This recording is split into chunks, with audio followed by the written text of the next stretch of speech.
Hello, welcome back to the channel. So today a roundup of some of the new bikes that have been spotted in the last few days. There's new Canyon Aeroad, a Trek Madone, or is it an Emonda? And SRAM even has a 13-speed gravel bike group set that was spotted at the Unbound Gravel World Champs, essentially in the US. So plenty to talk about. We'll go through the bikes. Give me your reaction and ratings by leaving a comment down below. The reason we're seeing all these new road race bikes, and we're talking about road race bikes here, are being spotted right now is because the Tour de France is just around the corner. And the Tour de France, for race bikes anyway, is the big shop window for all the bike brands, and it means a big deal. Lots of people watch Tour de France. It has a global audience, and it has been this way for 20 years. I've been doing this job at least. But what they don't like doing is putting the riders on a brand new bike at the most important bike race in the world. So they often use smaller races like the Dauphiné, which is going on right now, to get the riders acquainted with their new bikes and then ready for the big rollout and usually some big glitzy launches in the Tour de France sort of space. So loads to talk about. I'll put time code down below, skip ahead if you want. And we'll start with a new Canyon Aeroad, a bike that launched way back in 2014 here in the UK at the Grand Depart in Yorkshire for the Tour de France, and a bike I rode and reported on at the time when working for Road CC. And the bike has changed and improved a lot over the last 10 years. And the new version appears to be a case of more refinements, but one really interesting change. And we've had a sneak peek at the bike thanks to Valtteri Bottas, F1 driver, and also a SRAM Canyon ambassador. And there's also been other photos on social media as well. And big shout out to some of you guys who have shared photos with me on Instagram. So I really appreciate that. So the new bike is a case of more refinements in the pursuit of a bit more aero. But the most interesting change is a new handlebar. And what they've done is taken the handlebar from the gravel bike with the gear groove in the middle and adopted that and modified it for the Aeroad. And the gear groove is an interesting modular system where you have this bit you can remove to add a computer mount, a phone mount, tri extensions, and other modular accessories. Makes a lot of sense in the gravel space. You might have tri bars for a fastest known time attempt or a computer mount. But for a bike like the Aeroad, I guess it makes sense if you want to use it for a triathlon bike, a duathlon bike, and you put some tri extensions on there, or use a regular Wahoo Garmin computer mount on there instead. So gives a bit more flexibility and makes it a bit easier to mount accessories to a one-piece carbon aero handlebar and stem, which right now is pretty tricky for the most part. So that is a big change on the bike, probably the most exciting, interesting change, because the rest of the bike, the frame, looks like a small few improvements here and there. The other big change is the big head tube. So the UCI had relaxed some of their rules around the box, the virtual box that tube dimensions have to fit within, around the head tube and the bottom bracket and other places. And so manufacturers of aero bikes are increasing the depth of the head tube. We saw this with the Tarmac SL8 with the bulge in the front of the steer tube, but Canyon have gone for a bit behind the steer tube to increase that aerofoil section, effectively to get more aero. And the seat clamp has been improved as well. I think they did this as a sort of running update after the fiasco that was that novel small seat post inside a big aero fairing with a really low seat clamp to get more flex, but had too much flex for some people and caused issues with slipping and dirt getting aside. So now they've gone to a more conventional system with a regular seat post and a normal seat clamp like most other bike brands are doing, but they might have some other tricks up their sleeves when the bike is announced, whenever that is. Trek also has a new bike in the pipeline as well, and we have seen spy shots for the last few months of what appears to be a new Emonda, and you would think it's an Emonda based on that bike last being launched in 2020, and given the usual 3 or 4 year timeline that most bike manufacturers work towards, that would make most sense. And the Madone was only launched 2 years ago, but there is some speculation that it might actually be a new Madone, and maybe they've merged the Madone into the Emonda in the way that Specialized did with the Tarmac when they killed off the Avenge and put everything into the into tarmac SL7, now the SL8. But I think it still looks like a lightweight Emonda, one that has the ISOFlow, the hole in the seat tube from the Madone. So I think they've taken aero stylings and learnings from the Madone and applied it to the Emonda, but in a lighter weight form, so smaller tube shapes, a smaller ISOFlow to get a bit more comfort from the Emonda, which I never thought was the smoothest riding bike in this category. So probably keeping the weight the same, but adding aero in the same way we've seen with the tarmac SL8 would be my guess. So I reckon the new Emonda SLR to sit alongside the Madone SLR. So one that's really aero but heavier, and one that's a bit more aero but still super lightweight. And that's being raced right now by the Trek Madone team in some very bold colours indeed. It also appears that Pinarello have an update to the Dogma F, which launched only a couple of years ago, which succeeded the F12 and F8 and so on. So the new version has some similar aero improvements to the Canyon Aeroad, most notably that deep head tube with most of the depth behind the steerer tube, so a real aerofoil shape to the head tube. The bottom bracket is also much beefier as well and reminds me of some time trial bikes and the 3T and other bikes with really oversized junctions to increase the stiffness in that area. And stiffness is something that pro bike riders, racers have always wanted more of, more stiffness for sprinting, for climbing. So that could be a key driver there, but also it looks like it's improving the aero around the bottom bracket and that area of the frame as well. But despite those big changes to the Pinarello Dogma F, we still have the asymmetric feature, the wavy fork, the very kinky down tube with quite a few steps and junctions designed to shield the water bottle from the airflow as well, and the fork tabs on the dropouts of the forks as well. So some similarities to the current Dogma, but some improvements by the looks of it. So some clear aero improvements on the Ineos Grenadier race bike, but I do wonder if they saved any weight, because the current, now the outgoing Dogma F, I guess, isn't the lightest frame in the world. And while they made some improvements on that model with some titanium hardware, it's clearly a bike that needs to be a lot lighter. And we've seen the efforts that Ineos Grenadier have gone to in the past with lightweight wheels and other fancy modifications to get the weight down. But seeing how light other bikes are, the Specialized, the Trek and so on, and the Giant TCR, the Dogma F does need to be a big chunk lighter as well, being as aero or more aero than the current bike in my opinion. And the other new race bike that's been spotted recently is something new from Wilier, the Italian company.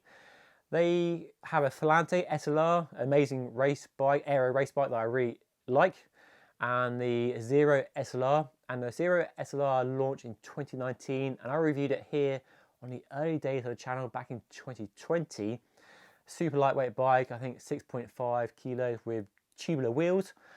So that's a bike, given the timeline that most bike brands work to, 3 or 4 years, it's definitely due for an update. So we could be seeing a brand new Zero SLR being worked on. So I guess it would be lighter, or maybe they kept the weight the same and improved the aero. Could they go down the Specialized route and merge the Volante and the Zero SLR into one platform that's both lightweight, so 6.6 kilos, 6.5 kilos, like a tarmac, but as aero as a Volante and a tarmac as well. So one bike to do it all, one bike for the pros, one bike for us. That could be an interesting move. So no more details other than what we've seen on the interweb from media covering the bike. Camouflage, so easy to spot, as camouflage tends to do with cars and bikes that are in the prototype stage of that development cycle. So plenty of new race bikes being spotted in action and probably being launched, if my guess, at the Tour de France or during the Tour de France, and likely others as well. So let me know what you might see or hope to see launch during the Tour de France. Now let's move our attention to gravel. We just had the Unbound over in the US, the premier gravel event of the world. An amazing race if you watched it or saw any highlights. Sounded like a very close, intense race, and both the men and women set new course records as well.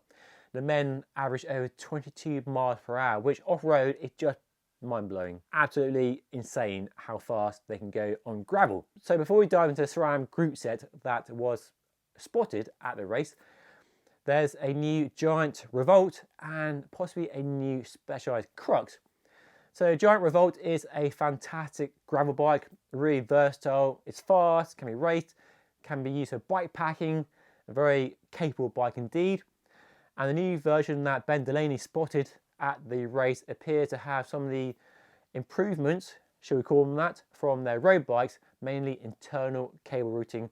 So the cables go in the frame rather than in the side of the down tube as they do currently. Now that is a positive and a negative at the same time, because a lot of people clearly love internal routing, as I see from the comments all the time, but some people hate it.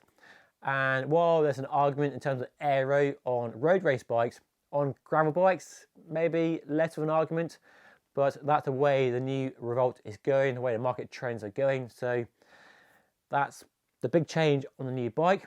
There also appears to be down tube storage, which I think is a great idea. Specialized, Trek and other brands do that, and I love that feature. Having all your in tubes and crap inside the down tube makes a lot of sense. No saddlebags or pockets full of tools.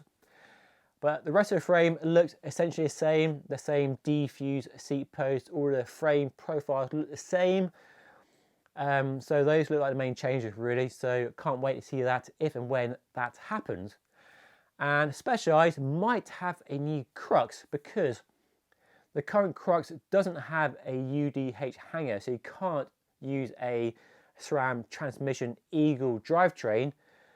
But on the Specialized Instagram, they shared some amazing custom painted Crux bikes with a transmission rear mech. So either it's a brand new Specialized Crux with a UDH dropout, or it could be there's a US company called 5Dev who make a dropout that can backwards compatible that transmission rear mech to a frame that isn't UDH compatible. And I have one on order for my own Specialized Crux, so I can have that option in the future. Because we are seeing a lot of bikes, both road and gravel, go with a SRAM UDH hanger dropout system for future proofing, and it appears that SRAM might have something up their sleeve for drop bar gravel bikes very soon. And you could say the Specialized Crux is due for an update, given it's about 4 years old now. But if the photos on this Instagram are to be believed that it's a new bike, they still retain the essential same tube profiles and the same external routing. And I have a Specialized Crux. I love the bike. It's super low weight and it rides amazingly well. It has big tyre clearance, no mudguard mount sadly. And I like the fact that it has external routing, an external bottom bracket and a regular seat post. And while you could argue that an update to a Crux could include internal routing, I don't think that's the way I want to see the bike evolve. I'm quite happy with the way it is. The other change I wouldn't mind seeing on the Crux personally, besides mudguard mounts, would be some down tube storage. But the down tube is pretty small as it is and doesn't have the girth of a Diverge or other bikes that have a down tube storage. So yeah, I'm not sure if it is actually a new bike or just that 5Dev dropout. But a rolling update to a Crux with a UDH hanger would make a lot of sense. So the biggest story at Unbound, and probably the biggest tech story right now, is SRAM's new, what appears to be a new gravel Explore group set, which is 13 speed.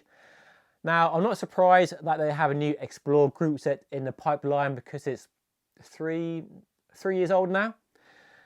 And I'm not surprised they have brought the transmission technology from their mountain bike world with the direct mount rear derailleur, which goes into that new dropout, well, not a new dropout standard, but a dropout standard been around for a while, but using this new, basically brought out a universal derailleur hanger, great idea, but with this sort of stealth move to bring a new rear derailleur that mounts directly to a frame to make it much stiffer, more solid, and more crash resistant as well, and improve the shifting performance, all in theory. So that doesn't surprise me at all, but the fact is 13 speed does surprise me, because they've just launched Red, their road bike group set, which is still 12 speed, and I thought it might stay 12 speed with their new gravel Explore group set, but no, they've gone 13 speed. They aren't the first company to go 13 speed, of course, because Campag beat everybody else by about 3 years. And that 13 speed Aircar cassette is, in my opinion, one of the best available for one buy. Nice wide range, good top end, bottom end, and nice close ratios for high speed action where you want that nice smooth transition from one gear to the next. And that's why SRAM will be going 13 speed with Explore.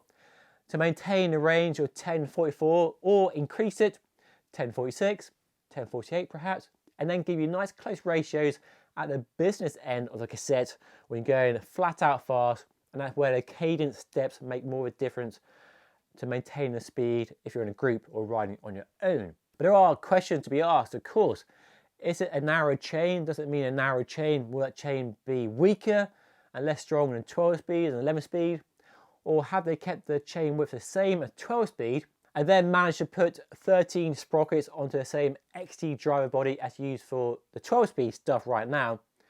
So effectively a wider cassette, if it fits on a modern drivetrain with their own direct mount system, which would give more space, probably give 2 or 3 mil more space to fit that extra sprocket, thus allowing the same width chain to be used for any concerns around a narrow chain being more delicate than a wide chain. The new group set also appears to have the same ergonomics as the new Red road bike shifters, which is fantastic. I am really enjoying riding that bike with those hoods. Very ergonomic indeed. Lovely light brake action as well, so hopefully you have the same brakes as the road bike group set. Lovely lever action. That for gravel will be amazing. Being able to ride down a tricky descent, bikes flying around all over the place, you've got one finger on the brake levers, all your control you need, all the braking power you could ever ask for. That will be a really big improvement on the braking performance, the usability, the safety of that bike when riding off-road. So busy few days of new tech, from the road race bikes to the gravel bikes being spotted around the world in the last few days and weeks. And do keep your eyes peeled for any new bikes or any new tech that you might have spotted by leaving a comment down below, or follow me on Instagram and share it with me on there, or Twitter as well. Put links to all my social media handles down below. Right, that's all for today. Thank you so much for watching. I'll see you again very soon.